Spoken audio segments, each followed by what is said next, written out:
سعودی عرب میں وزارت تعلیم نے کہا ہے کہ پہلی، دوسری اور تیسری جماعت کے طلباء و طالبات کے والدین اپنے بچوں کو آن لائن تعلیم دلوانے کے لیے مدرستی اور روزتی تعلیمی آن لائن اپلیکیشن استعمال کروائیں۔ ان آن لائن اپلیکیشنز کا کوڈ اسکول کے پرنسپل سے رابطہ کر کے حاصل کیا جا سکتا ہے۔ وزارت تعلیم کا کہنا ہے کہ پہلی بار روزتی یا مدرستی ایپ استعمال کرنے کی صورت میں توکلنا ایپ کا پاسورڈ استعمال کیا جا سکتا ہے، جبکہ آن لائن تعلیم کے دوران اسے استعمال کرنے والے پاسورڈ کے ذریعے اس تک رسائی حاصل کر سکتے ہیں۔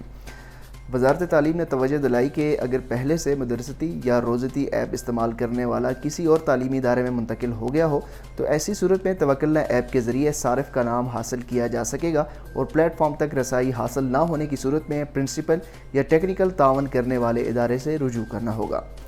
وزارت تعلیم نے تنبیہ کی ہے کہ اگر صارف نے توکلنا ایپ میں موجود پاسورڈ تبدیل کر دیا ہو تو ایسی صورت میں توکلنا ایپ والے پاسورڈ سے روزتی یا مدرستی ایپ تک رسائی ممکن نہیں ہوگی۔ اگر کوئی صارف پاسورڈ بھول گیا ہو تو ایسی صورت میں پاسورڈ مائکروسافٹ سے خفیہ نمبر والے پیج کے ذریعے حاصل کیا جا سکے گا۔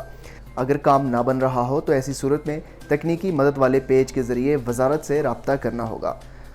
وزارت تعلیم کا کہنا ہے کہ اگر صارف پاسورڈ بھول گیا ہو اور اس کا موبائل نمبر سسٹم میں اندراج نہ ہو تو ایسی صورت میں پاسورڈ کی بحالی کے لیے پرنسپل سے رابطہ کرنا ہوگا۔ مزید اگر توکلنا ایپ کے نئے اکاؤنٹ کا ڈیٹا نظر نہ آ رہا ہو یا پاسورڈ یاد نہ ہو تو ایسی صورت میں اکاؤنٹ اپ ڈیٹ کرنے کے لیے اسکول انتظامیہ سے رابطہ کرنا ہوگا۔